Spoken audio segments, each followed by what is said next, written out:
पालनपोषण करतो ना, त्याच्या पाया पड. आणि मला ते आवडलं. त्याच्यामुळे मी प्रत्येक माणूस वाचत गेलो तिकडे, हम्म. की हा कुठल्या उद्देशाने सेवा करतोय, ह्याचं मनस्थिती काय आहे. शूलपाणीच्या झाडीतनं आम्ही जात असताना एका ठिकाणी तुम्हाला सांगितलं का मागच्या पॉडकास्टमध्ये होतं का माहीत नाही. असेल तर एडिट करा तुम्ही. नाही, नाही. दुपारची वेळ होती, भूक लागलेली होती आणि काही हं. मुलं खेळत होती. त्यांनी आम्हाला जेवायला नेलं. अर्धी-अर्धी भाकरी आणि मिरची खायला दिली. त्यानं विचारलं, की "तुमचं जेवण?" तर म्हणाले, की "आमच्या वाटचंच तुम्हाला दिलेलं आहे. आता आम्ही उद्या जेवणार." त्यावेळेला त्याग काय असतो आणि आपण कसलं स्वतःचं महिमामंडन करत असतो. बापरे! लहान मुलांना एवढा संस्कार देणारे आई-बाबा किती संस्कारी असतील. त्यावेळेला पटतं, की मार्कंडेय मुनी म्हणतात, की हजारो जन्मांची पुण्याई असेल तर नर्मदेचं दर्शन घडतं. लाखो जन्मांची पुण्याई असेल तर नर्मदा परिक्रमा घडते आणि करोडो जन्मांची पुण्याई जर गाठी असेल, तर नर्मदेच्या काठी जन्म मिळून तिच्याकडे राहायला मिळतं. त्यामुळे मला हम्म. ही जी सगळी माणसं जी भेटली ना, मला प्रत्येक माणूस योगीच वाटला. एक उत्सुकतेपोटी विचारतोय, म्हणजे मला माहित नाही हा हं, प्रश्न विचारावा की विचारू नये, पण हं, स्वप्नात आलेली मैया आणि नंतर त्या दिवशी दर्शन दिलेलं, हं. तो चेहरा आठवतो अजून? होय. कारण ते दर्शन असतं ना, ते कायमचं कोरून राहतं मनावर. बापरे! दोन्ही चेहरे अ, एकसारखे होते काही? आणि दुसऱ्या दिवशी ते बाबा आमच्याबरोबर चालायला निघाले. म्हटलं, "बाबा आप कहाँ पे आ रहे हो अभी?" म्हणे म्हणजे मला असं वाटलं मला सोडायला येतंय ते. मी आहे ना अहंकार. हां. हां. मला म्हणाले, "बुद्धू तुझे थोड़ी छोड़ने आ रहा हूँ, तेरे साथ जो चल रही है ना, उसको छोड़ने के लिए आ रहा हूँ." तो म्हटलं, "कौन चल रही है?" "वो लाल साड़ी वाली है, हाथ में गन्ने का ये पकड़े हुए है." त्रिपुर सुंदरीचं वर्णन त्यांनी केलं. तिसरी परिक्रमा म्हणजे चौथीचं आलं लक्षात. तिसरी कशी काय प्रेरणा मिळाली तिसऱ्या परिक्रमेची? अ, म्हणजे तुम्ही तर पुस्तक लिहिण्याआधीच ठरवलं होतं की मी तिसरी परिक्रमा करणार आहे. हो. मग कारण त्यामागे दुसऱ्या परिक्रमेहून आल्यानंतर अखंड स्वप्नामध्ये मी परिक्रमेतच आहे असं दिसायचं. अच्छा. आणि तो इनर कॉल म्हणतात ना, की तो स्वस्थ हां, बसू हां, द्यायचा हां, नाही. हां. की नाही माई बोलवते, अजून अजून काहीतरी राहिलेलं आहे.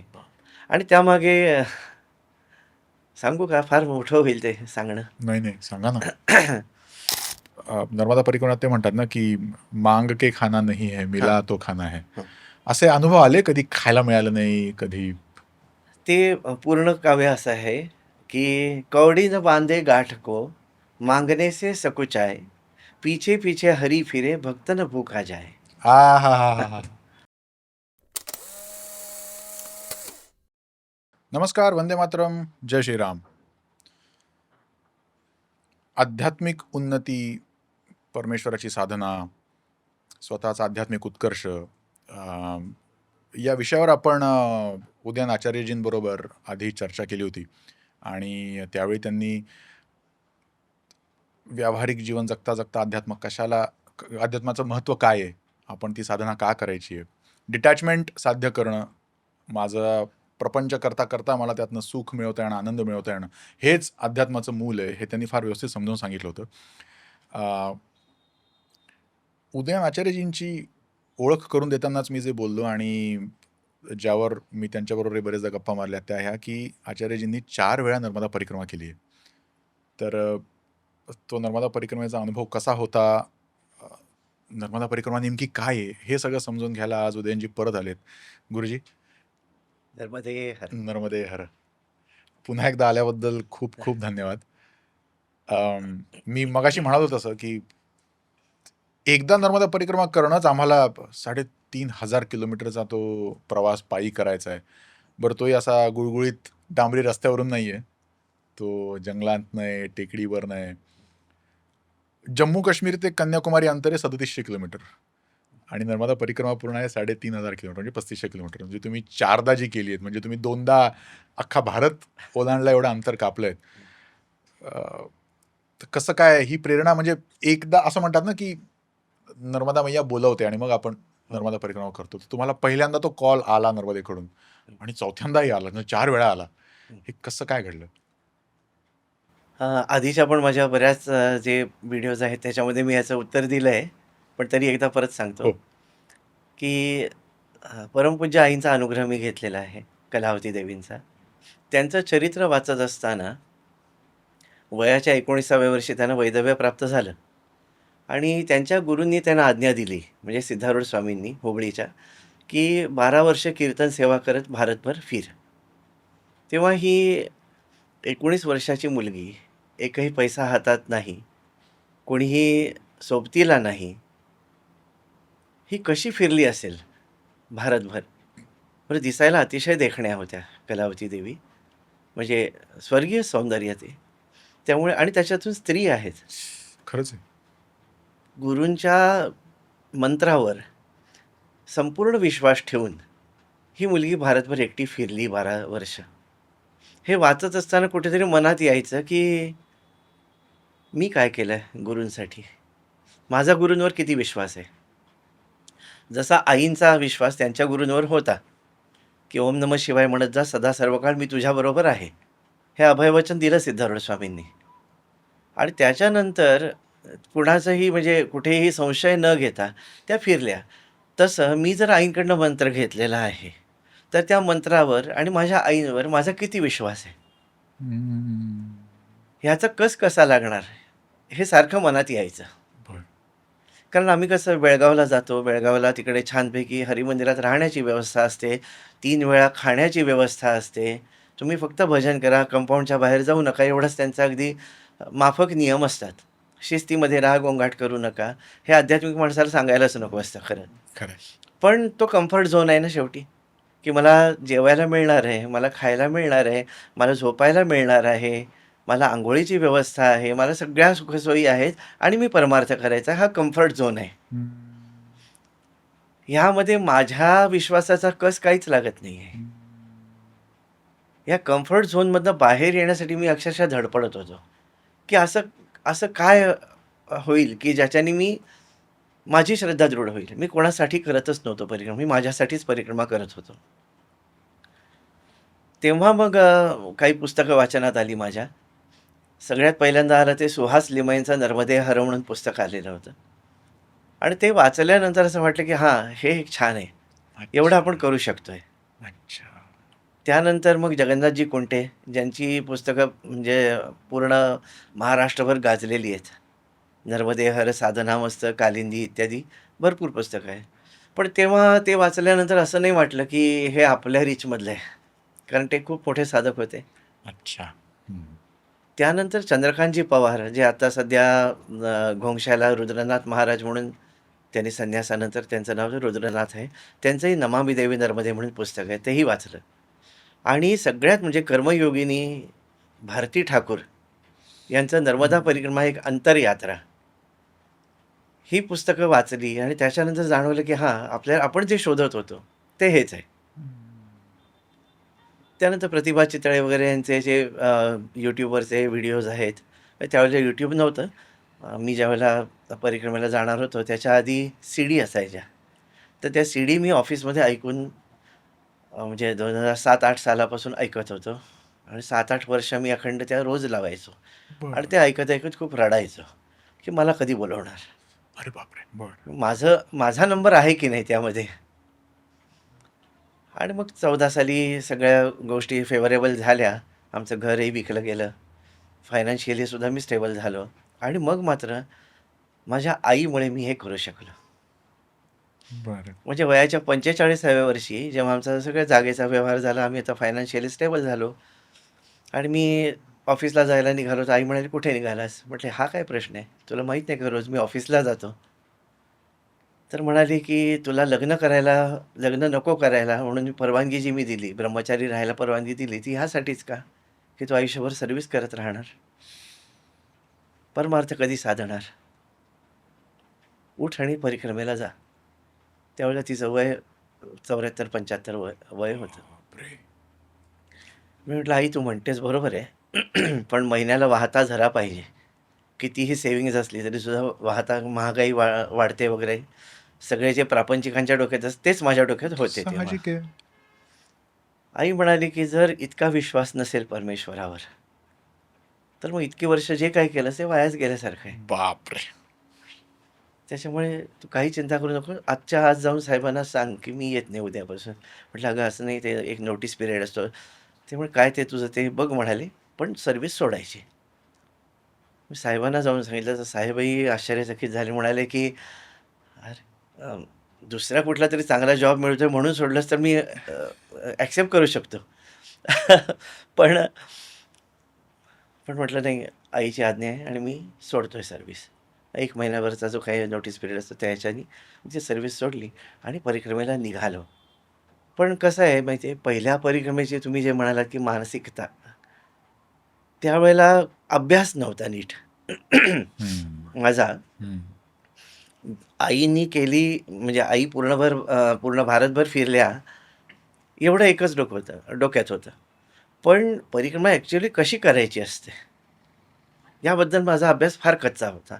पुस्तकं जरी वाचली होती, तरी मी हा म्हणजे फॅन्टसीमध्ये गेलो मी होतो. तेच विचारणार होतो, की तुम्ही तर 8-7-8 वर्ष हो, सीडीज होय. ऐकल्यात, पुस्तकं पण वाचल्यात. एक्झॅक्टली कसं करायचं प्रॅक्टिकलमध्ये आपण मार खात असतो.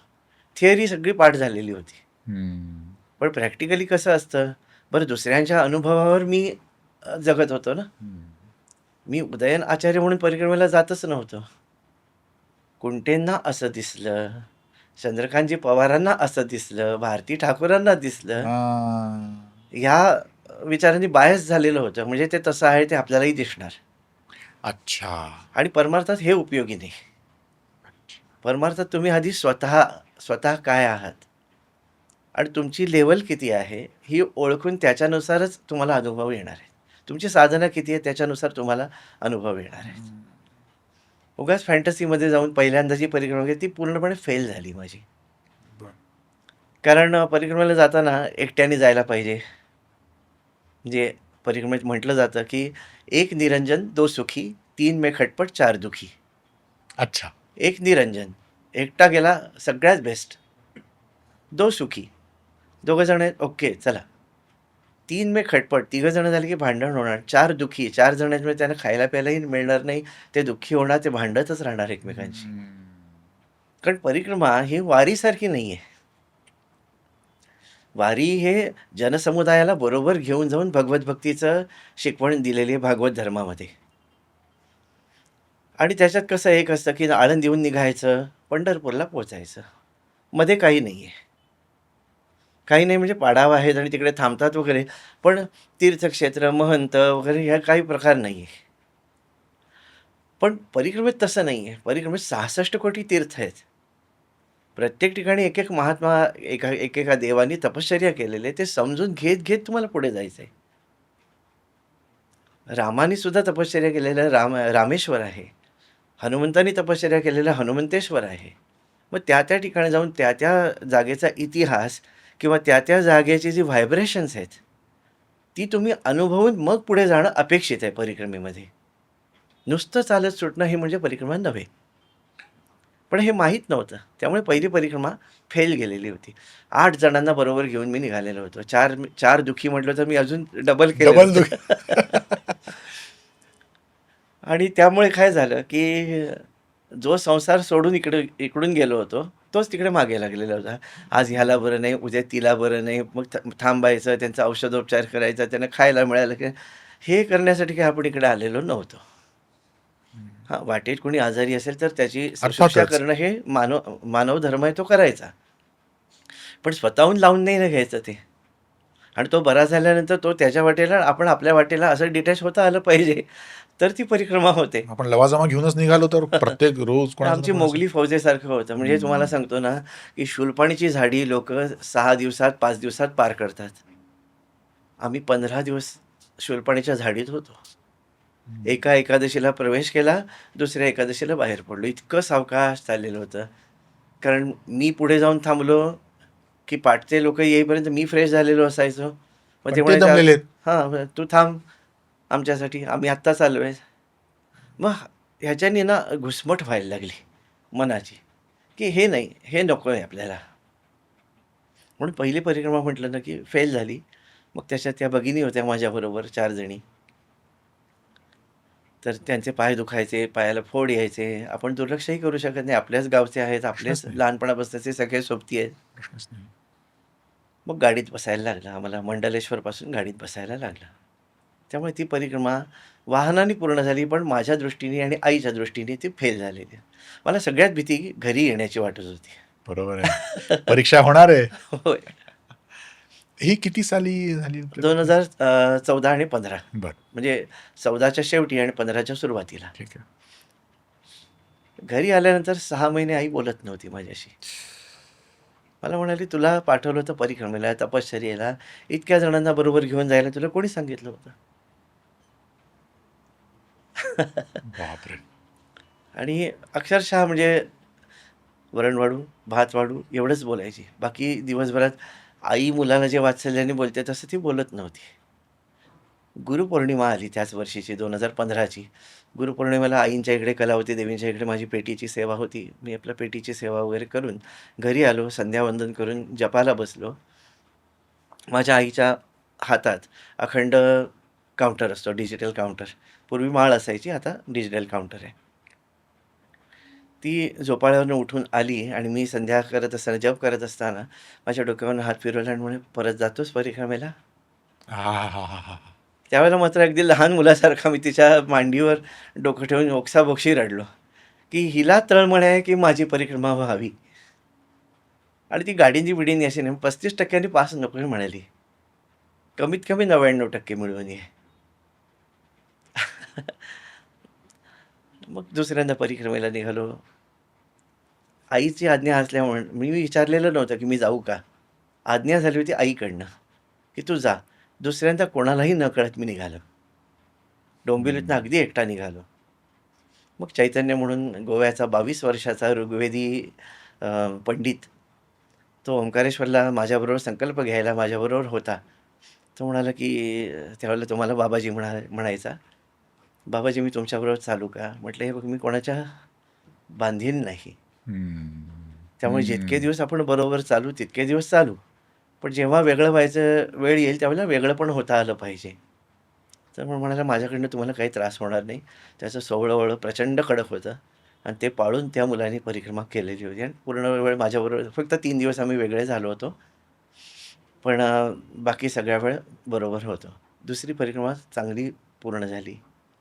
मग ती त्याच्यानंतर सच्चिदानंद दादा आहेत शेवडे हं. डॉक्टर. हं, हं, हं. त्यांनी आग्रह केला, की काहीतरी लिही.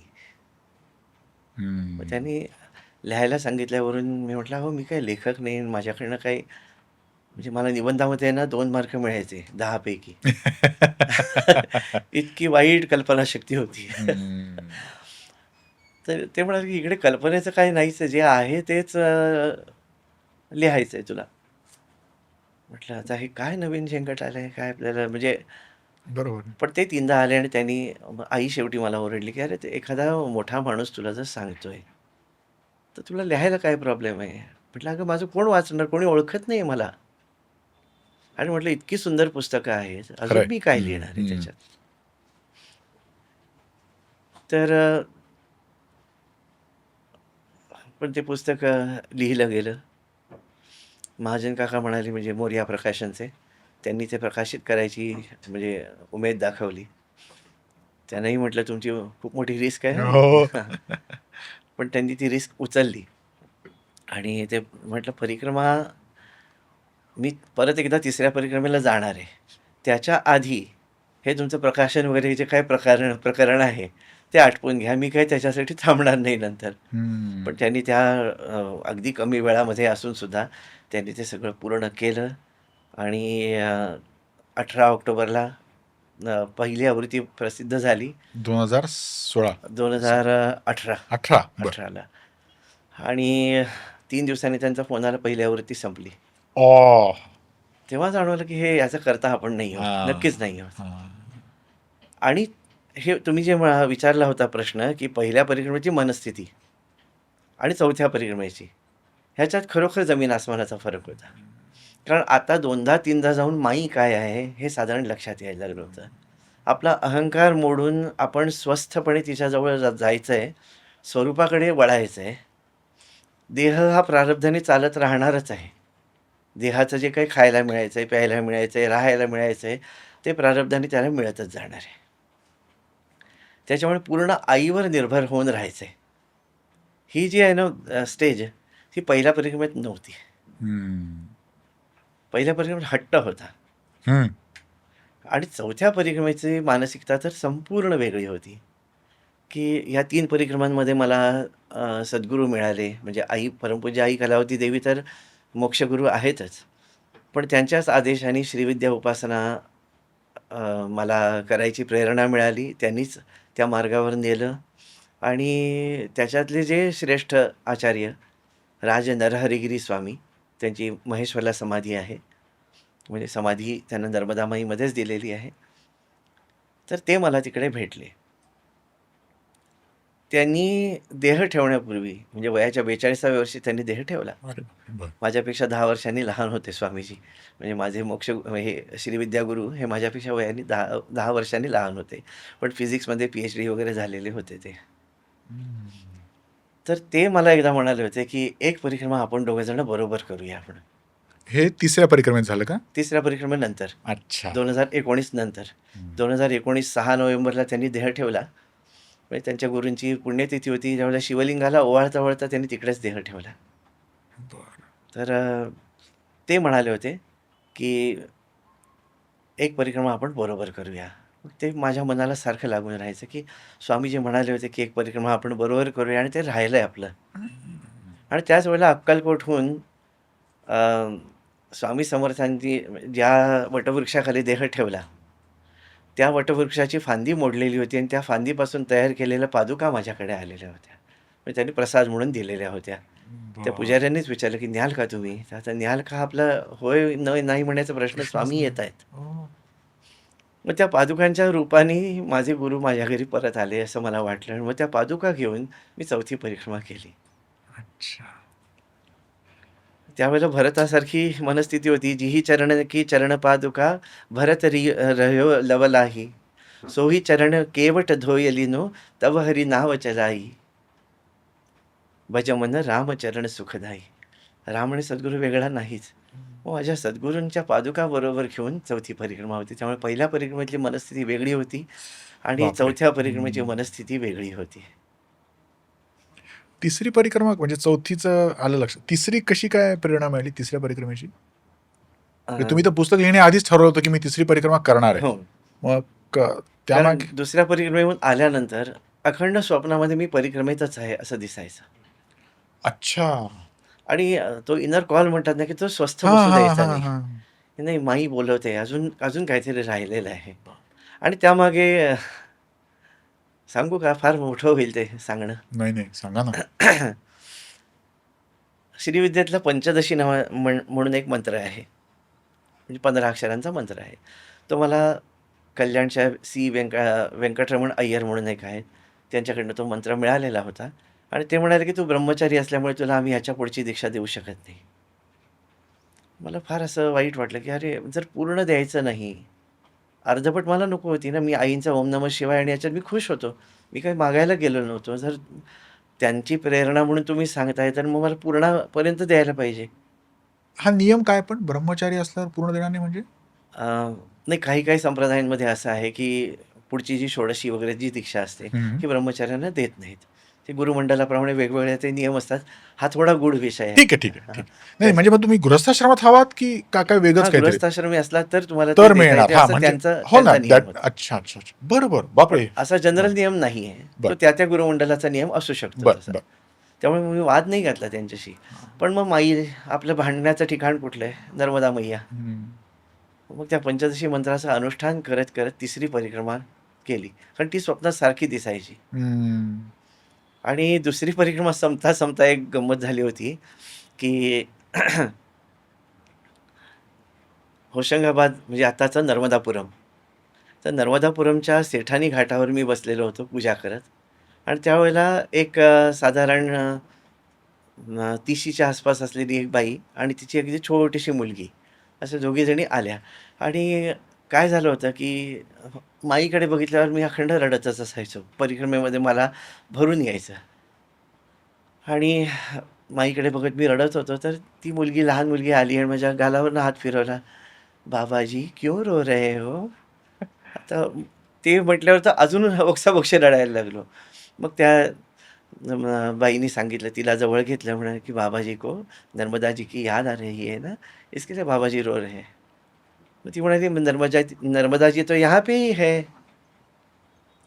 म्हटलं, "नहीं बेटा, हमारी परिक्रमा अभी पूरी हो जाएगी ना ओंकारेश्वर में, फिर हमें माई नहीं दिखेगी, हम तो मुंबई वाले हैं, तो फिर से आ जाना परिक्रमा में."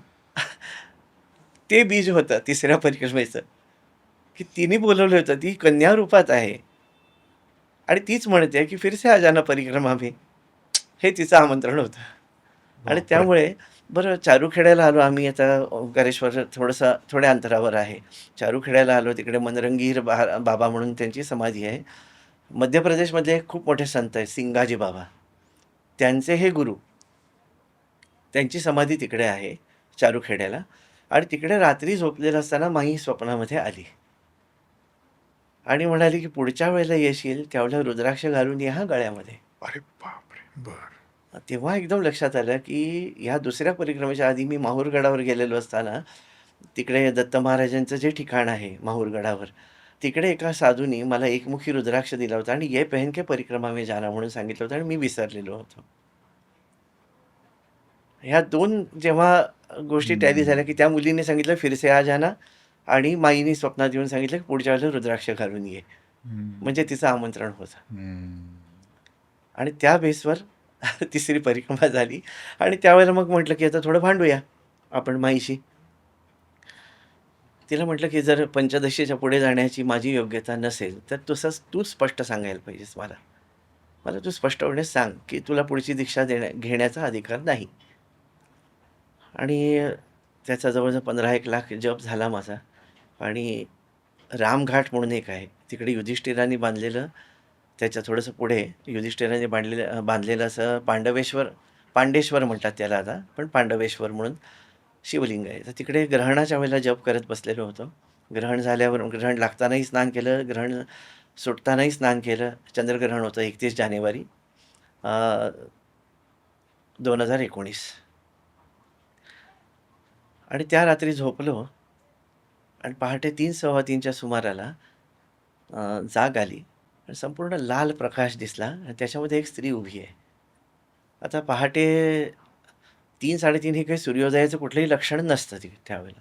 साधारण 5च्या नंतर आपल्याला थोडं-थोडं तांबडं फुटायला लागतं. मला क्षणभर वाटलं, की हे स्वप्न आहे का? कारण मी उठून बसलेलो होतो. मला माझ्या शेजारी बसलेले दोघंही जण परिक्रमावस्थेत दिसत होते. म्हणजे मी जागा होतो आणि तरीसुद्धा हे दिसतंय आणि त्या ह्याच्यातनं ती जी स्त्री होती, तिचा चेहरा अत्यंत तेजःपुंज होता.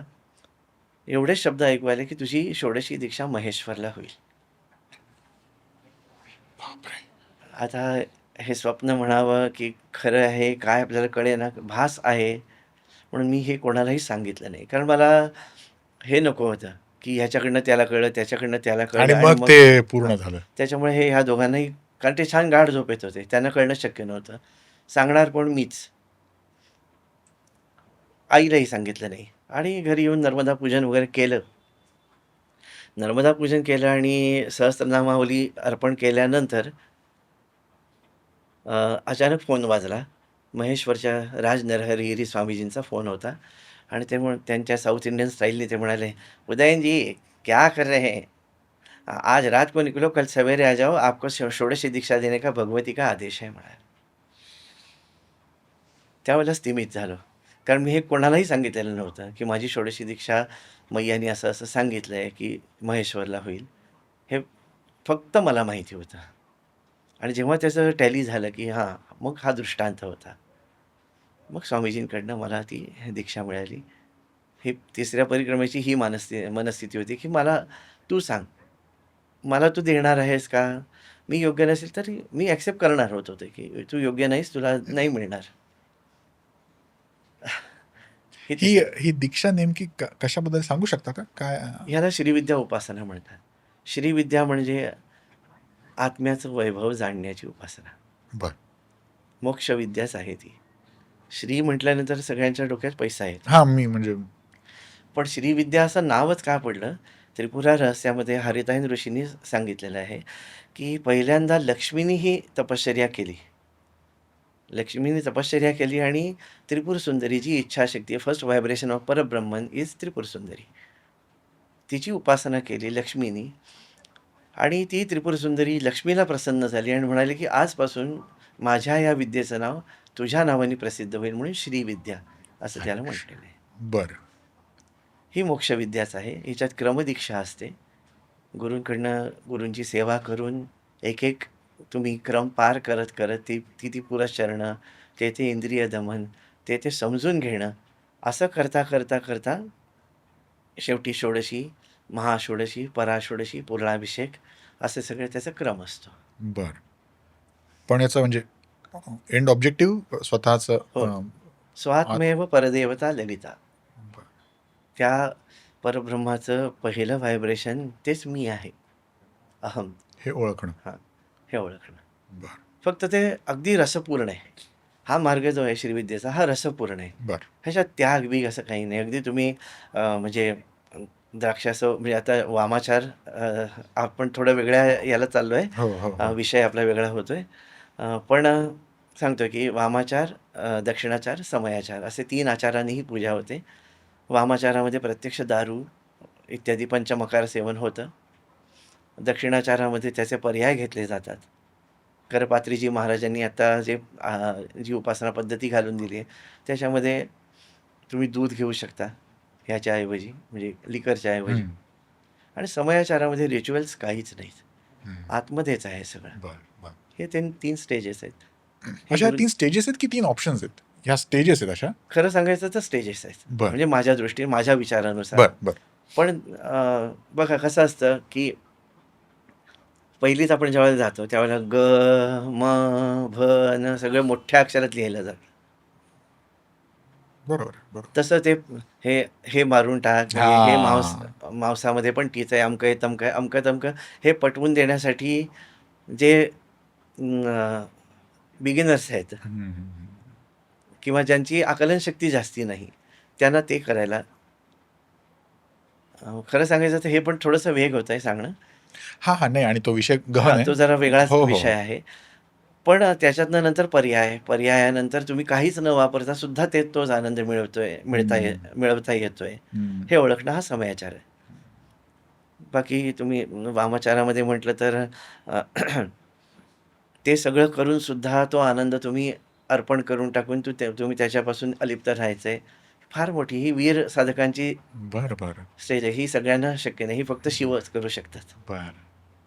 म्हणून रामदास स्वामींनी एका ठिकाणी म्हटलं वामाचाराला उद्देशून, शाक्त गदडा जये देशी तेथे पातकांच्या राशी. कारण प्रत्यक्ष खायचंय, प्यायचंय, मैथून करायचंय आणि त्याच्यातून अलिप्त राहायचंय. हे सामान्य माणसाला जमणार आहे का? हम्म. याच्यासाठी त्या ताकदीचाच पाहिजे. तो शिवच असू शकतो. बाकीच्यांनी केलं तर तो म्हणजे अधर्म होतो. हां, तर मूळ विषय आपला परिक्रमा हो. आहे. एक उत्सुकतेपोटी विचारतोय, म्हणजे मला माहित नाही हा प्रश्न विचारावा की विचारू नये, पण हं.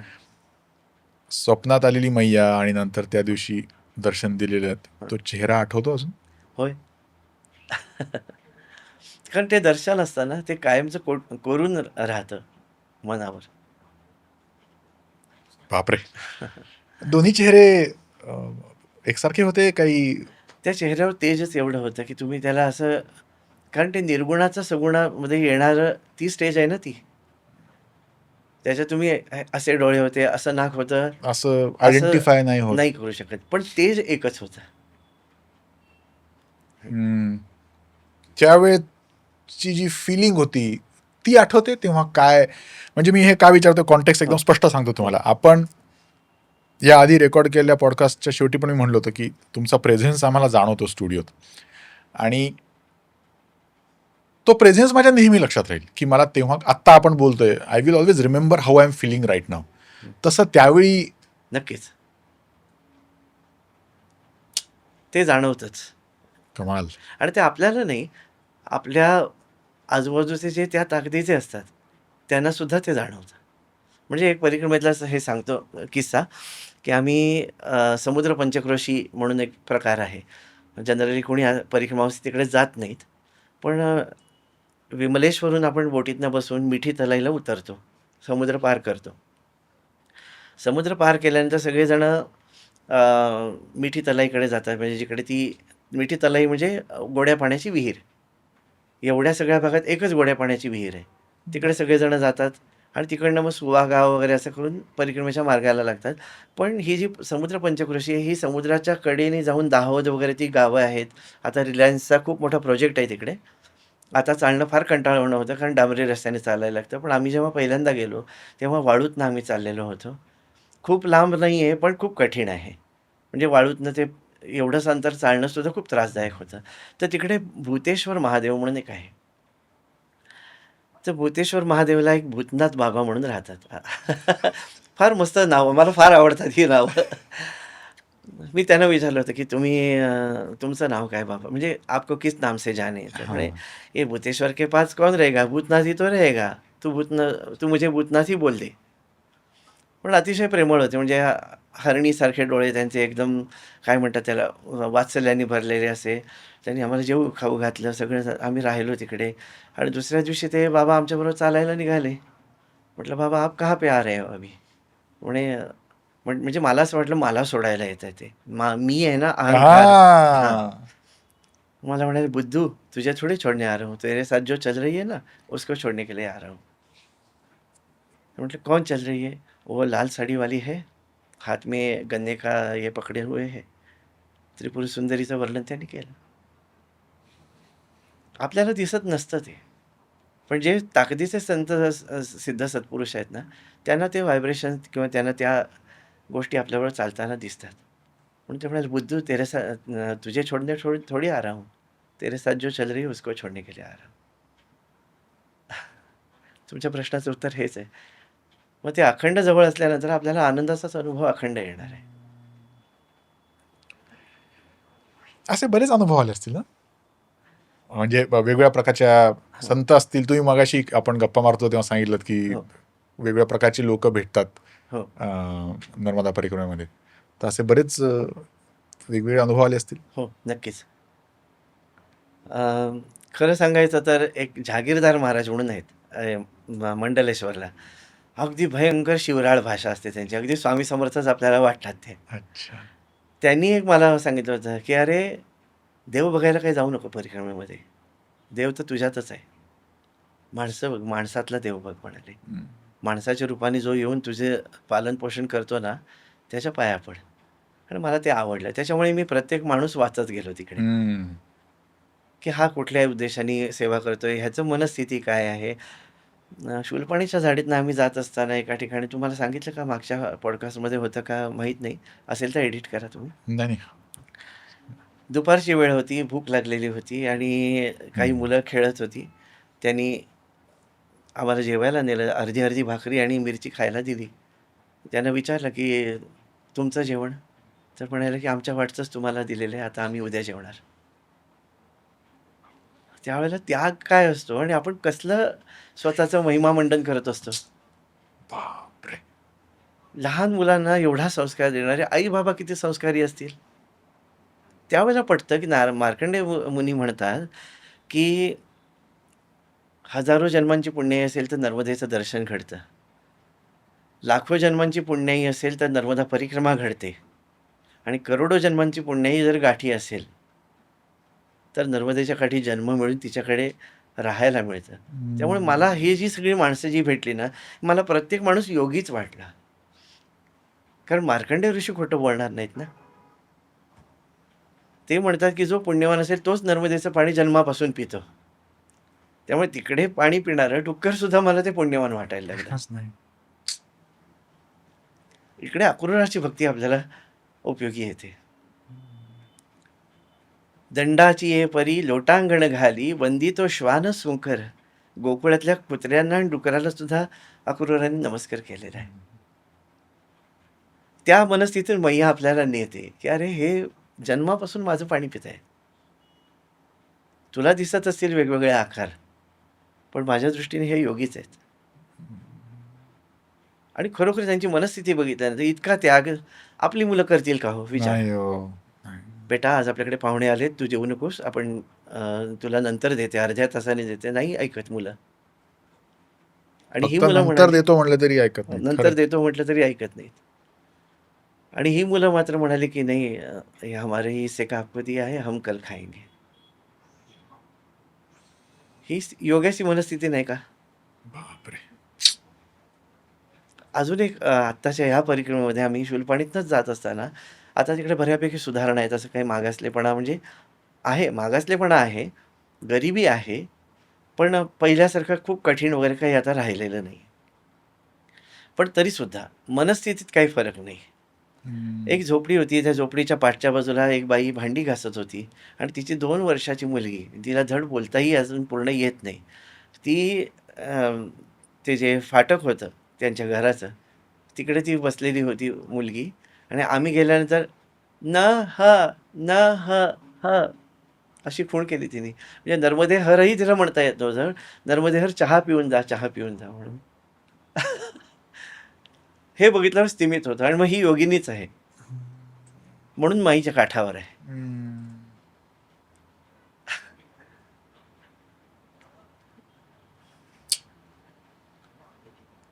बापरे! आणि आपण ते सगळं अनुभवून इथे येणं आणि तिथे राहणाऱ्यांनी 24 तास हे जगणं, हो. म्हणजे तुम्ही म्हणता तसं, की आपल्याला ती आठवण फार प्रेरणादायक, आपल्याला ती फार छान हो. आपल्या मनात खूप चांगल्या भावना निर्माण करणारी आहे. त्यांच्यासाठी हे रोज आहे ना. हो. त्यांनी रोज असं दातृत्वाच्या भावनेत राहणं सोपं नाहीये. सोपं नाही. खरं आहे. तुमच्या त्या मुलांनी तुम्हाला खायला दिलं त्यावरून आठवलं, की नर्मदा परिक्रमात ते म्हणतात ना, की "मांग के खाना नहीं है, हां, मिला तो खाना है." हां. असे अनुभव आले कधी खायला मिळालं नाही, कधी? ते पूर्ण काव्य असं आहे, की "कौड़ी न बांधे गाठ को, मांगने से सकुचाए, पीछे पीछे हरी फिरे, भक्त न भूखा जाए." आहाहाहा! बरं. कवडी न बांधे गाठ को, एकही पैसा आपल्याजवळ ठेवायचा नाहीये. कारण ते एवढंच जे काही कागदाचा तुकडा आहे ना, तो आपला विश्वासघात करतो. देवावरचा विश्वास आपला निघून जातो. "नाही माझ्याकडे पैसे आहेत, मी समोसा खाऊ शकतोय आता." देव कुठे राहिला? तुझं प्रारब्ध कुठे राहिलं? पैसा अजिबात ठेवायचाच नाहीये त्याच्यात. म्हणून "कवडी न बांधे गाठ को, मागणे से सकुच आहे." मागायचं म्हटलं की त्याला अत्यंत संकोच वाटतो, की नाही मागायचं नाहीच आहे.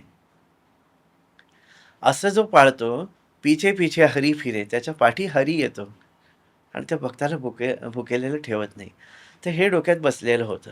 त्याच्यामुळे चारही परिक्रमांमध्ये कधी मागितलं नाही कुठे. अभिमानाने नाही सांगत. परीक्षेच्या पण वेळा खूप आल्या, कारण कडाडून भूक लागते. त्यावेळेला आई म्हणून नर्मदेला हाक मारायचं, "आई भूक लागली गं." मागायचंच आहे ना, तर मग त्या परमेश्वराकडे मागा. माणसाकडे मागून काय मिळतंय? आई भूक लागली म्हटलं, की ज्याप्रमाणे आई कळवळते, त्याप्रमाणे माई पण कळवळते. आणि ती कुठेतरी काहीतरी कोणीतरी येतं समोर आणि ते देतं. तर कसं झालं ते बघा. एकदा परीक्षेची खूप वेळ आली. डोंगरगावहून आम्ही निघालेलो होतो. जबलपूरच्या दिशेने निघालेलो होतो.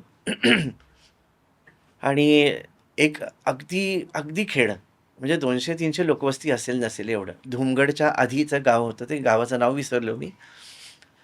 तर त्या गावात आम्ही रात्री पोहोचलो. एक छोटीशी शाळा होती तिकडे. शाळेमध्ये लाईट नव्हते. बाहेर फक्त एक बोअरवेल होती. नर्मदा माई डोंगराच्या खाली होती आणि एक खोली होती तिला दार नव्हतं. त्यामुळे तिकडे आम्ही राहायचं ठरवलं. हं. विचारायचा प्रश्नच नव्हता कारण आजूबाजूला कोणीच नव्हतं. मग आमची पथारी तिकडे पसरली, पण पोटात भूक प्रचंड लागलेली होती. आम्ही एवढंच बघितलं की उद्या सकाळचं आपली स्नान आणि शौच वगैरे होण्यासाठी बोअरवेल आहे. संध्याकाळचं पण स्नान आणि शौच तिकडे होऊ शकतंय. संध्याकाळी रोज सकाळ संध्याकाळ स्नानाचा मात्र नियम असतोच. तो अजिबात चुकवायचा नाही. बरं. हां. त्याचाही अभिमान झाल्यावर काय होतं ते सांगीन जरी हे आलं, योग आला तर हो. सांगेन. पण मी आणि चैतन्य आम्ही दोघंच होतो. पूर्ण त्या खोलीमध्ये अंधार. म्हणजे आम्ही जे काही काडीपेटी लावून दिवा लावला होता, तो जेवढा वेळ जळेल तेवढाच प्रकाश. बाकी पूर्ण गाव 7, 7:15ला छानपैकी गाढ झोपेत किंवा अगदी सुशेगात म्हणतात ना ह्याच्यात कोकणी. गोव्याच्या भाषेत, हं. तसं एकदम शांत. पण पोटातली भूक काही झोपू देईना. लांब झोपड्यांमधले दिवे लुकलुकत होते. खूप वेळा मनात आलं जावं आणि नर्मदे हर म्हणून भिक्षा मागावी. कारण शास्त्रात सांगितलंय, की 5 घरी नर्मदे हर म्हणून मागा, जे मिळेल ते. जर शिधा मिळालं तर स्वतः करून खा. पण आजपर्यंत आपण भिक्षाही मागितलेली नव्हती. अभिमान नव्हता. पण नेम आहे ना, नाही नियम आहे. मागायचं. माईशिवाय कोणाकडेच नाही मागायचं. 4-5 वेळा मी त्या शाळेच्या गेटपर्यंत जाऊन येऊन, जाऊया का नको जाऊया, जाऊया का नको जाऊया, मागूया की नको मागूया. खूप रडायला आलं, की नेम तुटतोय आपला. नाही मागायचा हा नेम तुटतोय. डोळ्यात पाणी होतं, पण पोटातली भूक स्वस्थ बसू देत नव्हती. गेटजवळ गेलो आणि एकदम पावलं वाजली तिकडे. बघितलं तर एक माणूस घरी चाललेला होता. मी आपलं माझ्या थरथरत्या आवाजात त्याला म्हटलं, "नर्मदे हर." तो म्हणाला, "बाबाजी भूक लगी है." आता न मागता ज्यावेळेला आपला नेम न तुटता काहीतरी मिळतंय म्हणून काय समाधान, की किती माझी काळजी घेतेस तू. आणि त्यांनी 8 पोळ्या आणि मुगाची भाजी आणून दिली त्याच्या घरनं. म्हणजे चालवावा नेम गुरु राया. आता मागायला नका लावू कुठे. हे मनात नव्हतं, पण पोटातली भूक सुद्धा स्वस्थ बसू देत नव्हती. त्यावेळेला देवाचं जे सहाय्य होतं ना, नेमका तोच माणूस तिकडे का यावा आणि त्यांनी तोच प्रश्न विचारावा. काहीही दुसरं बोलला नाही तो. "बाबाजी कहाँ से आए हो? क्या हो?" काहीही विचारलं नाही. त्यांनी एवढंच विचारलं, "बाबाजी भूक लगी है? मैं रोटी लेके आता हूँ." तर ती तिथपर्यंत तुझी परीक्षा बघायला उभी असते. मागतोय का? मागतोय का? आणि त्या क्षणी ज्यावेळेला ती, ठीक आहे तुझा निश्चय आहे ना, तू जात नाहीस. 3 वेळा तू पाठी फिरलायस. म्हणजे भुकेपेक्षाही तू तुझ्या नेमाला महत्त्व देतोय. ठीक आहे, मी तुझ्या पाठीशी आहे. याचं ते साक्ष असते. असे अनेक प्रसंग होऊन गेले. अगदी गंमत सांगतो तुम्हाला, की तुम्ही आता म्हणालात त्या विषयाच्या अनुषंगाने आपल्याला किती वेळ आहे ते बघा. नाही, नाही, ठीक आहे. ह्या 4थ्या परिक्रमेत माझ्या पायाला प्रचंड भेगा पडलेल्या होत्या. 3 परिक्रमेत एवढ्या नाही पडल्या. पडल्या, पण एवढ्या नाही. कारण ह्यावेळेला मी थोडं कामनिक केलं होतं, की माझ्या आईला बरं वाटू दे. तिच्या शरीराला जे काही वेदना असतील त्या मला दे. पण तिला व्यवस्थित ठेव. कारण तिचं ऑपरेशन झालेलं होतं. तेव्हाच मी मनात म्हटलेलं होतं, की हिच्यासाठी मी एक परिक्रमा करीन माई. 4थी परिक्रमा जी गुरुपादुकांबरोबर करणार आहे, त्याच्यातलं हिच्या वाटचे जे काही भोग असतील ते मला दे. आणि त्यामुळे इतक्या प्रचंड भेगा पडल्या होत्या पायाला. त्याच्यातनं एक छोटासा वाळूचा कण जरी गेला तरी सुया टोचल्यासारख्या प्रचंड वेदना होत होत्या. अनवाणी करायची असते नाही, ना? नाही. खरं तर अनवणी करायची असते. बट पण आपल्याला 4 महिन्यात करायची असेल तर रबरी अ, चपला घालून किंवा रबरी बूट तुमचे कॅनव्हासचे असतात ना, चामड्याचं अजिबात वापरू चामड्याचं नये. नाही. बरं. तर तशा सँडल्स माझ्या पायात होत्या, पण त्यासुद्धा सगळ्या फाटलेल्या होत्या. खालनं पूर्ण भेगा पडलेल्या होत्या त्या सँडलला सुद्धा भेगा कसल्या, भोकं पडलेली होती आणि त्याच्यातनं तापलेले टोकदार दगड येऊन त्या भेगांवर, पायाला पडलेल्या भेगांवर टोचत होते. आणि त्यावेळेला डोकं शांत ठेवायचं असतं. कुठलाही त्रागा करायचा नाही. वरती ऊन तापतंय, कमंडलूतलं पाणी संपलेलं आहे, पायाला प्रचंड भेगा आहेत आणि त्या टोचतायत आणि त्याही वेळेला डोकं शांत ठेवायचं आहे. कुठेही आपल्याला त्रागा करायचा नाही. पण तरीसुद्धा माझी कॉन्फिडन्स लेव्हल इतकी लो झाली होती. आपले जे खासदार आहेत ना, जगन्नाथ पाटील होते ना, आपले खासदार. त्यांचा मुलगा किरण पाटील यावेळेला 4थ्या परिक्रमेत माझ्याबरोबर होता आणि त्यांनी पूर्ण पायी परिक्रमा केली. तर त्याला मी म्हटलं, की "किरण, आता समजा जर एखाद्याने विचारलं ना, बाईकवर बसता का महाराज म्हणून?" तर म्हटलं, "मी जातो 10 किलोमीटर पुढे, सारंगपूरला थांबतो, तू ये सावकाशपर्यंत." सावकाश म्हणे, "संध्याकाळपर्यंत ये" म्हणून. असा विचार आल्या क्षणी एक बाईक आली तिकडे. अरे! विचारलं, "बाबाजी बैठोगे?" म्हटलं, "नहीं, हमारी पैदल परिक्रमा है." आ, म्हणजे ती प्रलोभन तुमच्या जवळ आणून ठेवते. बसलात की तुम्ही मोहात पडलात आणि खंडित झालं. पण त्या क्षणी तीच उत्तर पण देते, "नहीं, हमारी पैदल परिक्रमा है." ते म्हणजे तुम्हाला तुमच्या नकळत तुमचं आणि मग तसा चालत होतो. बरेली नावाचं एक गाव आलं. तिकडे राम खलावन म्हणून एक आहेत. शेतकरी कुटुंब आहे सगळं. खूप चांगले आहेत अगदी मनानी. तर त्यांनी हाक मारली, की "बाबाजी चाय पी के जाओ." तिकडे घरोघरी चहा देतात. चहाचा तुम्हाला अगदी तुमच्यावर मारा असतो. तर म्हटलं आता एवढं गरम सगळं होतं आणि त्याच्यात तुम्ही चहा विचारताय. आज छान वाटलं, एसीमध्ये बसल्यावर हिने केलेला चहा छान वाटला. पण तिकडे एवढं गरम झालेलं असताना चहा नकोसा वाटतो. पण आपण त्यांना उलटही बोलायचं नसतं. तर मी त्यांना म्हटलं, "बाबाजी फक्त साखर द्या हातावर आणि थंड पाणी प्यायला द्या, बस आम्ही जातो पुढे." तर म्हणे, "हाँ, हाँ, सब मिलेगा." म्हणून त्यांनी हात धरला माझा आणि त्याच्या घरी घेऊन गेला. घरी गेल्यावर त्यांनी पाणी दिलं आणि म्हणाला, की लिंबाचं सरबत देऊ?" म्हणजे हिंदीमध्ये ते हं, शिकंजी म्हणतात त्याला. हं. "दे" म्हटलं. त्याने शेतकऱ्यांचे जे मोठे पितळी ग्लास असतात ना, ते भरून लिंबाचं सरबत आम्हाला दोघांनाही दिलं. ते थंडगार आणि गोड सरबत प्यायल्यानंतर असं अक्षरशः अमृत प्यायल्यासारखं वाटलं. मग तो म्हणाला, की "मी तुम्हाला सांगतोय आता, विचारत नाहीये. आज तुम्ही इकडे राहणार आहात. आज मी तुम्हाला पुढे जाऊ देणार नाहीये." तर मी म्हटलं, की "आता तर 3 वाजलेत," म्हटलं. "आम्ही 6 पर्यंत चालू शकतोय. आम्हाला जाऊ दे पुढे." "नाही, नाही. आज तुम्ही इकडेच थांबायचंय. मला तुमच्या चेहऱ्यावरनं कळतंय, की आज तुम्हाला खूप त्रास झालेला आहे. तर तुम्ही आज थांबायचं. हे परदुःख, परदुःखी उपकार करे तो मन अभिमान न आने रे वैष्णवजन तो तेणे कहिये." ह्यांचा अभंग नरसिंह मेहतांचा अभंग डोळ्यासमोर साक्षात उभा होता. ही माझी पीडा त्याला समजत होती. आणि तो त्या पूर्ण कुटुंबाने आग्रह केला, की आम्ही थांबलो तिकडे राहिलो. थंडगार सरबत पोटात गेल्यामुळे छानपैकी डोळ्यावर पेंग आलेली होती थकल्यामुळे. मग त्याने ओळखलं आणि त्याने आम्हाला सांगितलं, "तुमची पथारी पसरा, तिकडे आसन लावा म्हणतात. आपका आसन लगा दो."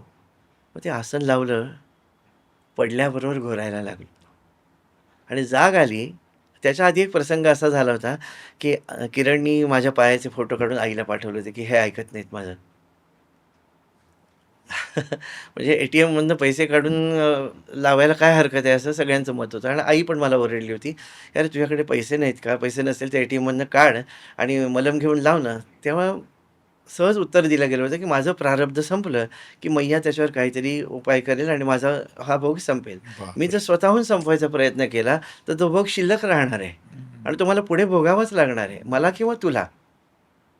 तर मला आत्ता जे आहे ते माझ्या मनाने करू दे. म्हणून आईची समजूत घातलेली होती. मग त्याच्यानंतर हा प्रसंग घडला. मग त्या बरेलीला आम्ही त्यांच्याकडे गेलो.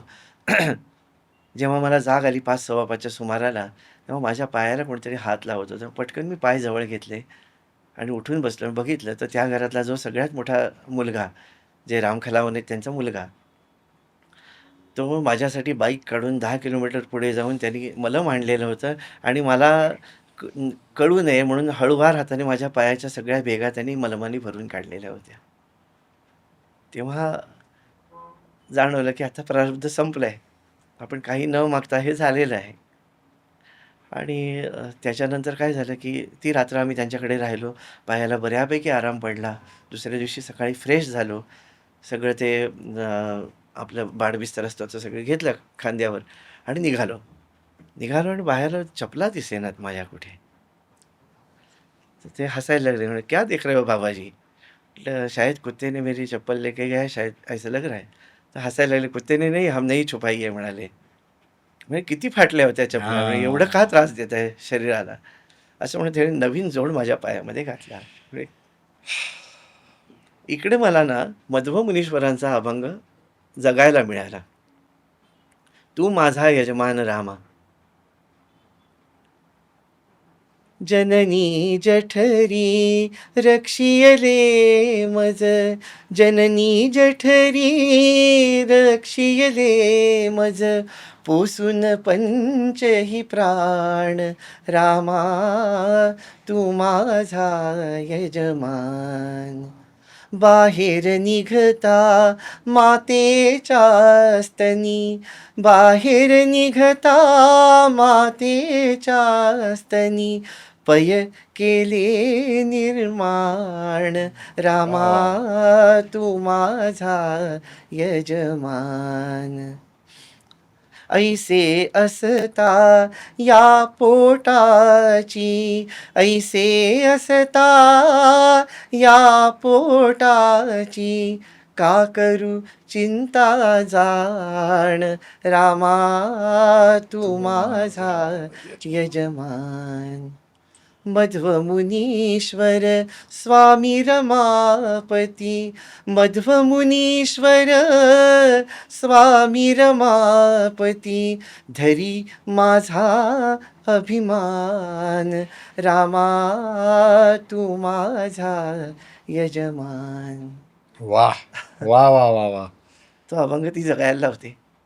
तुझी काळजी घेणारे मी आहे.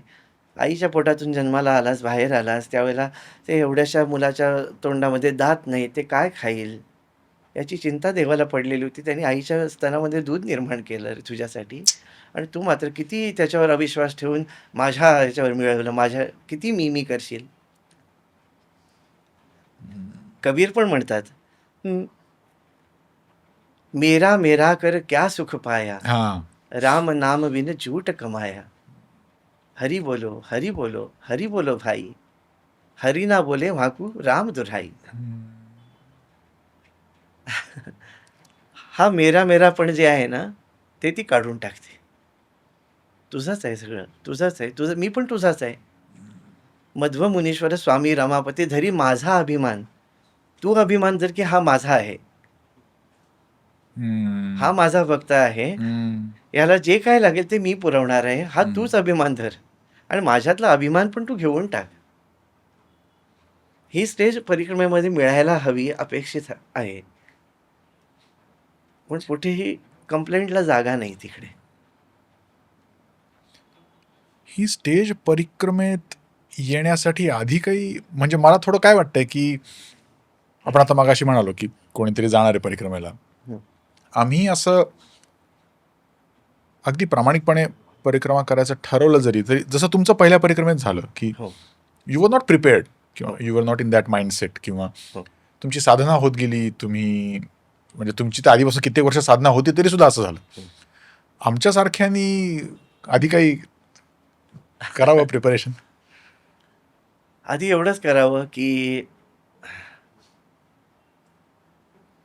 त्याच्यावर विश्वास आपला किती आहे हे ताडून बघावं इकडे राहूनच. म्हणजे कसं, एक दिवस पाकीट न घेता घराबाहेर पडून बघावं, कुठेही कोणाकडे काही मागायचं नाही आणि एक छानपैकी लांब फेरी मारून यावं. आणि तुमच्या प्रारब्धाने तुम्हाला काय खायला मिळतंय किंवा काही नाही मिळत, ह्याचा एकदा अनुभव घ्यायचा. आपण बाहेर पडताना सुद्धा सगळं चेक करून पाकीट वगैरे सगळं आहे ना, हे बघून निघतो.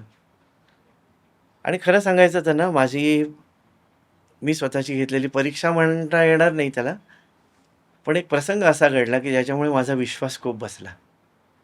थोडासा मोठा आहे प्रसंग. 1994 साली मी बी.कॉम झालो.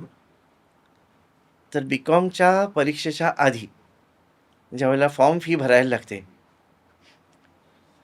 तर ती फॉर्म फी भरायच्या आधी सारखं मला वाटत होतं की बेळगावला निघून जावं.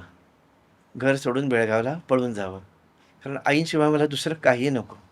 माझ्या सद्गुरूशिवाय मला दुसरं काही नको.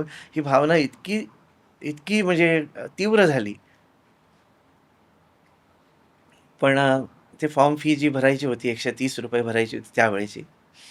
आईने मला विश्वासाने बिचारीने ते ₹130 दिले माझ्या हातामध्ये. माझ्या मित्राला मी सांगितलं की जरा बेळगावचं तिकीट किती आहे तेवढं काढून आण एस-टीचं. किती वाजता एस-टी निघते ठाण्याहून तेही काढून आण. त्याने बिचाऱ्याने काढून आणलं. त्याला माहीत नव्हतं की माझ्या मनात काय चाललंय. तो म्हणाला ₹125 तिकीट आहे. म्हटलं बस काम झालंय आपलं. परत यायचं नाहीच आहे. त्याच्यामुळे रिटर्न तिकीटचा प्रश्नच नव्हता. आणि 31 जानेवारीला मी निघालो. हो का? अरे बापरे! आणि आईला सांगितलं. त्यावेळेस मी ऑर्केस्ट्रामध्ये गात होतो. ऑर्केस्ट्राचे काय भरपूर काय केलंय गुरुजी आयुष्यात? बापरे! आणि खूप प्रॅक्टिस असायच्या. तर आईला सांगितलं, "माझ्या भरपूर प्रॅक्टिसेस आहेत. आज तू काही रात्री माझी जास्ती वाट बघू नको. कदाचित मित्राकडे मी राहीन." तर पण आईचा दंडक होता, की मित्राकडे वगैरे नाही राहायचं. किती उशीर झाला तरी घरी यायचं. तर म्हटलं, "ठीक आहे, पण तू आज काही खूप लवकर येईन असं नाही. तू चिंता करू नको." आणि संध्याकाळी 5 वाजता मी एक लुंगी फक्त पिशवीमध्ये ठेवली होती आणि परमपूज्य आईंची नित्योपासना. एवढी 2 गोष्टी घेऊन प्लास्टिकची पिशवी काखेत मारली आणि त्या बेळगावच्या बसमध्ये ठाण्याला स्टेशनच्या बाहेर एस-टी स्टँड आहे ना, तिकडे जाऊन बसलो त्या बसमध्ये. कंडक्टर म्हणाला, "एकच सीट रिकामी" आणि ती त्याने मला दिली. ₹125 संपले. आता माझ्या खिशात फक्त ₹5 होते. त्यावेळेला असं अगदी स्वामी विवेकानंदांच्या पोजमध्ये डोंबिवलीकडे शिळफाट्याच्यावरून तिकडनं जायची ना बस.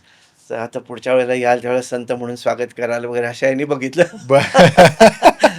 भ्रामक कल्पना असतात ना या सगळ्या.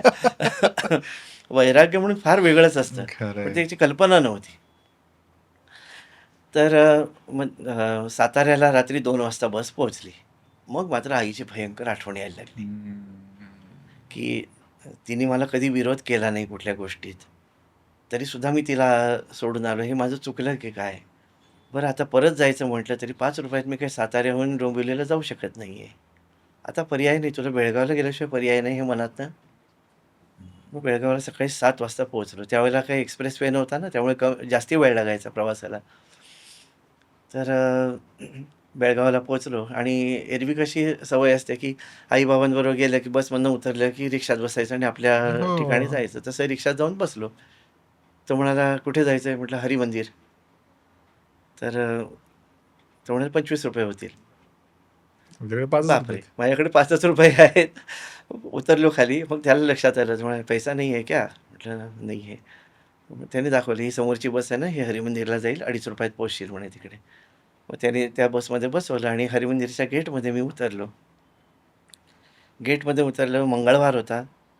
अ, 1 फेब्रुवारी तारीख 94 आणि वाचन सुरू झालं. हरिमंदिरातली एक पद्धत आहे, की पहिल्यांदा भजन असतं, त्याच्यानंतर वाचन असतं आणि त्याच्यानंतर परत उरलेलं भजन आरती होऊन भजन असा 1.5 तासाचा कार्यक्रम आईनी ठरवून दिलेला आहे, परमपूज्य आईनी. त्याच प्रकारे आजपर्यंत होतच आहे तो. मी आतमध्ये पाऊल टाकलं आणि वाचन सुरू झालं आणि त्याच्यात पहिलीच गोष्ट, की परमपूज्य आई लिखित संत मेळा, गोष्ट पहिली भक्त पुंडलिक. पुंडलिका तू आई-वडिलांना सोडून आलास खरा, पण देवाची कृपा होण्यापेक्षा देवाचा कोपच होईल तुझ्यावर. म्हणजे त्या क्षणी कळलं, की विवेक वैराग्याशिवाय तू आलेला आहेस. हे सोडणं चुकीचं आहे. जोपर्यंत विवेक नाही, जोपर्यंत वैराग्य खरं नाही, जोपर्यंत खरा-खरा त्याग तुझ्याकडनं होत नाही, तोपर्यंत गुरुच्या सेवेला तू सगळं सोडून यायचं नाही आहेस. कारण ते तृणवत वैराग्य आहे. वाऱ्याच्या झुळकीने उडणाऱ्या काडीसारखं ते वैराग्य आहे. हे चुकीचं आहे. ह्याच्याने तू दुःखालाच कारणीभूत होशील. हे सगळा बोध ऐकल्यानंतर जाणवलं, की आपल्याकडनं चूक झाली आहे. त्यानंतरचे सगळे अभंग म्हणजे तू माझी माऊली, मी व तुझा तान्हा, पाजी प्रेमपान्हा पांडुरंगे, घळघळा रडून घेतले भरपूर. त्यावेळेला ज्या तिकडच्या प्रमुख होत्या, म्हणजे आईच्या सुनबाई, त्यांच्यापर्यंत गेले, की एक मुलगा आलाय, पळून आलाय, अमकं-तमकं. त्या म्हणाल्या, "आधी झडती घ्या त्याची." साहजिक आहे, कोणी असंच करणार आहे.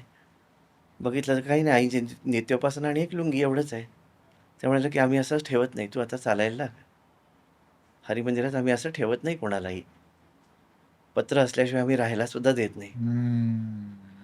म्हणाले, "डोंबिवलीला कोणाला ओळखतोस?" म्हटलं, "मंदिरात मी फक्त आईच्या तसबिरीकडे बघूनच जात होतो. माणसाशी काही माझा संबंध नव्हता. कोणाचं नाव मला सांगता येईना." ते म्हणाले, की "आम्ही तुझ्यावर विश्वास नाही ठेवू शकत. तूच चालायला लाग." त्याने अक्षरशः हाकलून दिलं हरिमंदिरातनं.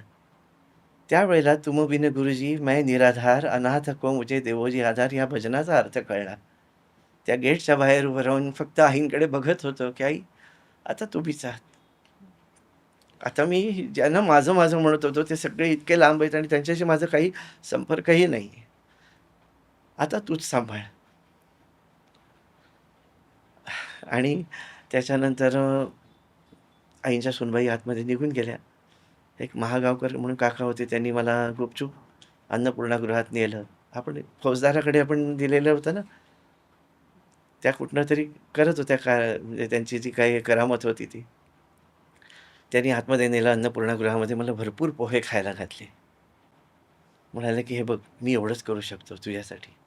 बाकी तू आणि तुझं नशीब, तू जा आता." परत गेटच्या बाहेर आलो. परत आईंकडे त्याच ह्याने बघितलं, की आता माझं आयुष्य सगळं मी तुम्हाला अर्पण केलेलं आहे. मला तुमच्याशिवाय कोणी नाही आहे आता. तेवढ्यात एक नंदू नावाचा मुलगा आला आणि त्याने मला स्टेशनपर्यंत स्कूटरवरनं सोडलं आणि म्हणाला, "पुढचं मी बाबा आता एवढंच करू तू बघ." शकतो. मग त्यांनी अ, मिरजेपर्यंत तिकीट काढून दिलं. ₹31 तिकीट होतं त्यावेळेला मिरजेपर्यंतचं. तर ते त्यांनी तिकीट काढून दिलं. म्हटलं, "जा आता बाबा." गाडीत बसवून दिलं मला. मग एखाद्या वाऱ्याच्या झुळकेसरशी जाणाऱ्या पानासारखा माझं काहीही माझ्या हातात नव्हतं याच्यातलं. सॉरी. मिरजेला पोहोचलो. कोणी ओळखीचं नाही. काय करू पुढे? मग आठवलं की एक मित्र आहे आपला कॉलेजमध्ये असतानाचा मित्र, की जो सरनोबतवाडा मारुती मंदिराच्या मागे अशी चाळ आहे, तिकडे तो राहतो. पण मी ते शोधायचा प्रयत्न केला, पण ते कळलं की ते सांगलीमध्ये आहे आणि तिकडे तू चालत जाऊ नाही शकत आहेस. ₹2.5 तर जाऊच शकत नाही आहेस. आता पुन्हा निराधार. मग एक तिकडे मैदान होतं. त्या मैदानाच्या मध्ये एक झाड होतं, म्हणजे कंपाऊंडला. त्या झाडाच्या खाली सावलीत बसून मी रडलो. आता कोणी नाही माझं. त्यावेळेला पहिल्यांदा मला परमपूज्य आईंचा आवाज ऐकू आला. बरं. तो आवाज मी ओळखला, कारण कॅसेट लावायचे ना पूर्वी प्रवचनाच्या. त्याच्यात आईंचा आवाज, की "मी आहे हां तुझ्याबरोबर. काळजी नको करूस. रेल्वे पोलिसांकडे जा. ते तुला मार्गदर्शन करतील." मग आणखी ते रडू यायला लागलं, की मी मूर्खपणा केला आणि माझे गुरुसुद्धा उन्हात माझ्याबरोबर चालतायत. मला हम्म. त्रास झाला, ठीक आहे. माझ्या गुरूंनाही त्रास माझ्यामुळे होतोय. अविचाराने मी निघालोय. संन्यास घ्यायचा किंवा सोडायचं आहे ना, ते विचारपूर्वक, विवेकाने सगळं करून, तुमचा पुरुषार्थ सिद्ध करून त्याच्यानंतर जायचं आहे. आधी नाही. तसं जर केलं तर गुरुला आपल्यामुळे त्रास होतो. हम्म. शिष्यापराधे गुरोवर दंडः. शिष्याने अपराध केला तर गुरुला दंड असतो. त्याप्रमाणे माझ्या गुरुमाऊली माझ्याबरोबर या उन्हात चालतायत, ह्या भावनेने अतिशय अपराधी वाटायला लागलं आणि मी मिरजेला त्या रेल्वे पोलिसांकडे गेलो. तिकडे आखाडे नावाचे इन्स्पेक्टर होते. त्यांनी विचारपूस केली, की "काय झालं? कशासाठी आलास? पोलीस स्टेशनमध्ये कसा आलास?" तर मी त्याला सांगितलं, "काका मी पळून आलोय घरातनं." तर हसायला लागले. "खाल्लंयस का काही?" म्हटलं, "पोलिसांकडनं इतकं प्रेमाचं आपल्याला अपेक्षित नसतं हो ही गोष्ट." तेव्हा जाणवलं, की ही गुरुमाऊलीच बोलत आहे. त्यांच्या तोंडून जे काही बोलते ते माझी गुरुमाऊलीच आहे. ती जर सर्वत्र भरलेली आहे, तर ती ह्यांच्या तोंडून आता तीच विचारते. म्हटलं, "हरिमंदिरातनं मी पोहे खाल्लेले आहेत." आणि मग ते म्हणाले, "चल जेवायला."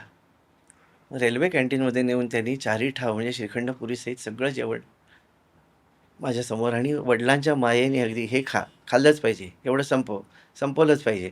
असं करून जेवायला घातलं. पोट तुडुंब भरलं. मग पुन्हा मला ते ह्याच्यात घेऊन गेले पोलीस स्टेशनमध्ये. तिकडे एक छान मोठा बेंच होता, त्याच्यावर झोप म्हणाले. "मग संध्याकाळी बघू तुझं काय करायचं ते." बरं म्हटलं.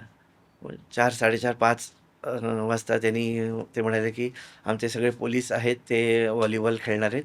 तुला त्यांच्याबरोबर खेळायचं असेल तर खेळ." इतकं म्हणजे सगळं माझ्याभोवती बापरे! इतकं सुंदर, की मला मी पळून आलो याचं भानच राहणार नाही, इतकं सुंदर होतं सगळं. त्यावेळेला अब्दुल जमादार नावाचा एक मुसलमान हे होता, पोलीस शिपाई. त्याची बदली झाली होती कर्जतला. तर या आखाड्यांनी काय, "अब्दुल तू कधी जाणार आहेस?" तर तो म्हणाला, "मी उद्या जाणार आहे." "नाही उद्या नको, आजच जा. महालक्ष्मी एक्सप्रेसमध्ये या मुलाबरोबर बैस आणि ह्याला कर्जतला सोड. पुढे हा आणि याचं नशीब," म्हणाले. मग महालक्ष्मी एक्सप्रेसला ते जी पोलिसांसाठी एक राखीव जागा असते, 1 नंबरची सीट असते. त्याच्यात अर्ध्या बाजूला तो अब्दुल आणि दुसऱ्या बाजूला मी. आणि तो प्रत्येक टीसीला सांगायचा, "ये स्टाफ का आदमी है," म्हणाला. म्हणजे ₹2.5 माझ्या खिशात तसेच्या तसे तसेच होते. आहेत. कर्जतला सकाळी 6 वाजता गाडी पोहोचली. मला म्हणाला, "अभी क्या करेगा?" म्हटलं, "अभी आप जो बोलेंगे वो करूँगा." मला बुद्धी कुठे आहे आणि माझी असली तरी चालणार काय आहे माझं? म्हणाले, "आता जर पुढे टीसीने पकडलं तर?" मी काय काय बोलणार सांगा? काय रिॲक्ट होणार मी? हम्म. काही नाहीच आहे माझ्याकडे. "ठीक आहे," असं म्हणाला तो आणि त्यांनी पोलीस स्टेशनमध्ये जाऊन स्वतःची बॅग ठेवली. मला म्हणाला, "चल, तुझे कल्याण तक छोड़ देता हूँ." तो लोकलमध्ये बसला माझ्याबरोबर. कल्याणपर्यंत आला. कल्याणला त्याचा एक ओळखीचा टीसी होता. त्याला सांगितलं, की हा आपल्यातलाच माणूस आहे. याला डोंबिवलीला पोहोचव. आणि त्या त्या टीसीने मला डोंबिवली स्टेशनला उतरवलं आणि डोंबिवली स्टेशनच्या बाहेर काढलं. आता देव असल्याची अजून प्रचिती काय पाहिजे सांगा? एकही पैसा मला येण्याच्या प्रवासामध्ये खर्च करावा लागला नाही आणि थेट घरापर्यंत त्याने पोहोचवलं. खाऊन पिऊन. होय. कुठेही काही त्रास झाला नाही. त्यामुळे कदाचित परिक्रमेला जायला मी धजावलो असेन. हम्म. आपल्या पहिल्या पॉडकास्ट खाली एकाने प्रश्न विचारलाय, की म्हणजे त्या प्रश्नाचं exact wording I don't remember, पण त्या प्रश्नात असं आहे, की प्रत्येकाच्या काहीतरी प्रारब्धात असतं, की पूर्ण वैराग्य, की पण तरी पण सगळे संत असं का सांगतात की तुम्ही प्रपंच करून मगच परमार्थ करा? त्याचं उत्तर तुम्ही आता दिलत हो. की कर्तृत्व सिद्ध कर, तुझी सगळी कर्तव्य पूर्ण कर आणि मग त्यातून बाहेर पड, हाच मार्ग आहे. आणि एक्झॅक्टली आईने माझ्या हेच सांगितलं मला. ती म्हणजे घरनं आई वडील कोणीही ओरडले नाहीत का पळून गेलास, कारण त्यांना माहिती होतं की माझी टेंडन्सी कशी आहे लहानपणापासून. हम्म. आई मला म्हणाली की ह्याला काहीच जमलं नाही म्हणून ह्यांनी परमार्थ केला, असं कोणी बोललेलं मला चालणार नाही. तू नोकरी कर, पैसे कमावून दाखव आणि मग ते सोड. मी तुझ्या पाठीशी आहे अखंड. अगदी बरोबर आहे. त्याच्यामुळे नंतर मी बी.कॉम पूर्ण केलं. त्याच्यानंतर सर्व्हिस लागली. इतकी चांगली सर्व्हिस की म्हणजे त्या काळात मी 95-96च्या सुमारास 25,000 ते 30,000 रुपये कमवत होतो. म्हणजे कोणी असं म्हणता येणार नाही की ह्याला काहीच जमलं नाही म्हणून हा करतोय. फेलियर असल्यामुळे देवदेव करतोय असं नाहीये. हां. तुम्ही तुमचा पुरुषार्थ सिद्ध करा. म्हणून तर आपल्या धर्माने सुद्धा इतकं सुंदर दिलंय की धर्म, अर्थ, काम, काम मग मोक्ष. मोक्ष. त्यामुळे पुरुषार्थ सिद्ध करा. त्याच्यानंतर मोक्षाची वाट तर आहेच आहे. करायचीच आहे आणि ती सुरुवातीपासूनच करायची आहे. अल्टिमेट गोल त्या दिवशीच आपलं बोलणं झालं की अल्टिमेट गोल हा आहे मोक्ष आहे. पण त्याच्यासाठी ह्या पण स्टेज पार करायच्या आहेत. आणि ते करत असताना विवेकाने सगळ्या गोष्टी त्यागायच्या आहेत.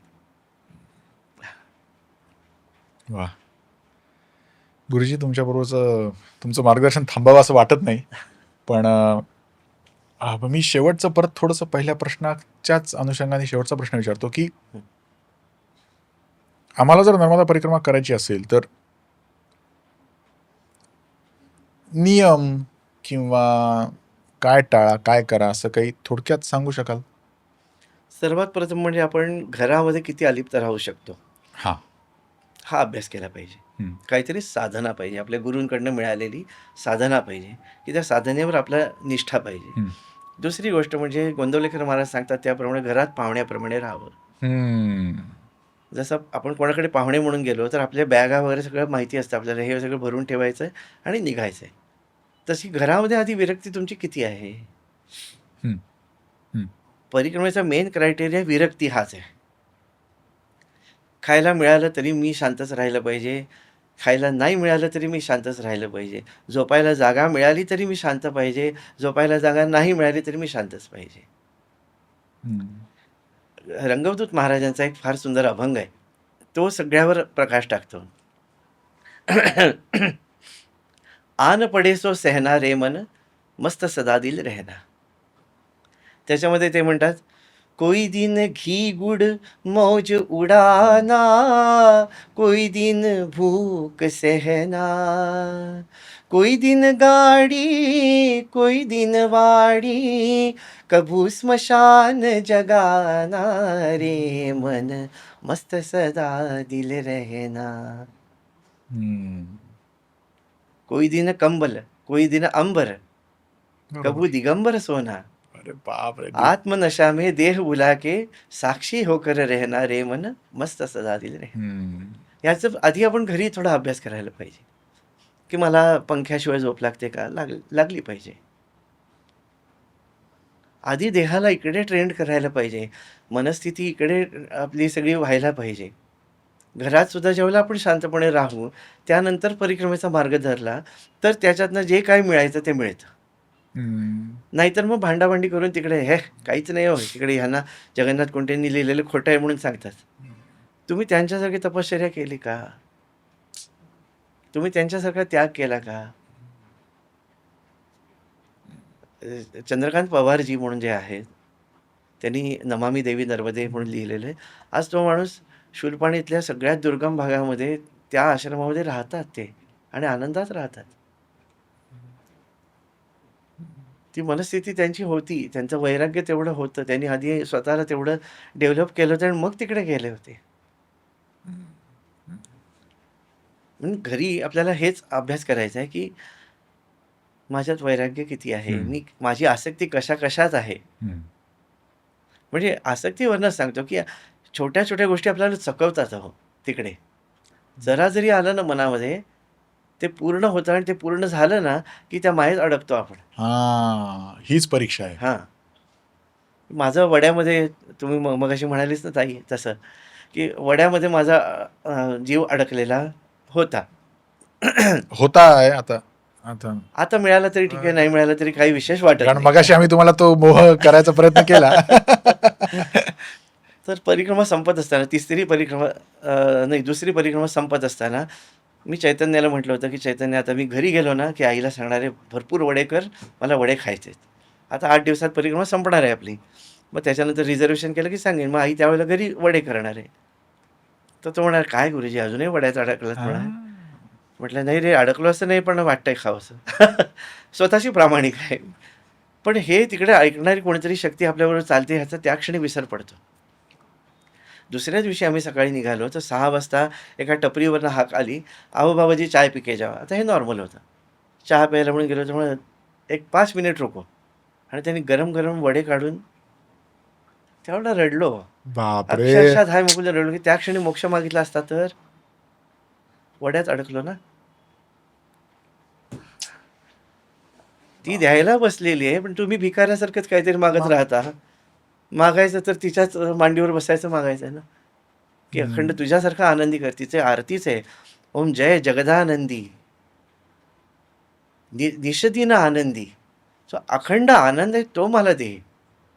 मी ह्याच्यासाठी आलोच नाही. खायला प्यायला की तिकडे मुंबईत भरपूर आहेत वेगवेगळ्या प्रकारचं देतात. ते मला देऊ नकोस तू. तिसऱ्या परिक्रमेत संकल्पच हा होता, की माझे खाण्यापिण्याचे लाड नको पुरवूस तू. पण मला तू साधू संतांची भेट घडवून दे, जे मला मोक्ष मार्गावर पुढे नेतील. आणि त्या सगळ्या संतांच्याच कृपेमुळे मला वाटतं, की लक्ष्मण तिने छोटीशी जागा दिली आणि आता कायमचा तिकडे तिच्या खरंच आहे. मांडीवर बसवून घेतलंय. खरंय, खरंय. गुरुजी, काय धन्यवाद तरी कसे म्हणू? पण म्हणजे मी ना लहानपणी तो संत सहवास वगैरे असे अवघड वाटतात हे शब्द किंवा लहानपणी फार भारी वाटतात. पण अनुभवतोय ते तुमच्याबरोबर बसून तुमचं ऐकताना जो आनंद मिळतोय, काय तो हे ती ती इकडे असल्याचं लक्षण आहे. बस माणसामुळे असू काही द्या. नाही. अ, पुनश्च धन्यवाद.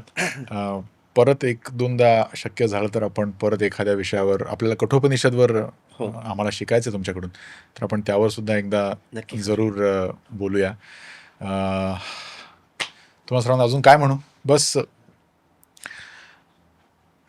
काही फारसं बोलू शकत नाही. भेटूया पुढच्या पॉडकास्टमध्ये. नमस्कार. वंदे मातरम. जय श्रीराम.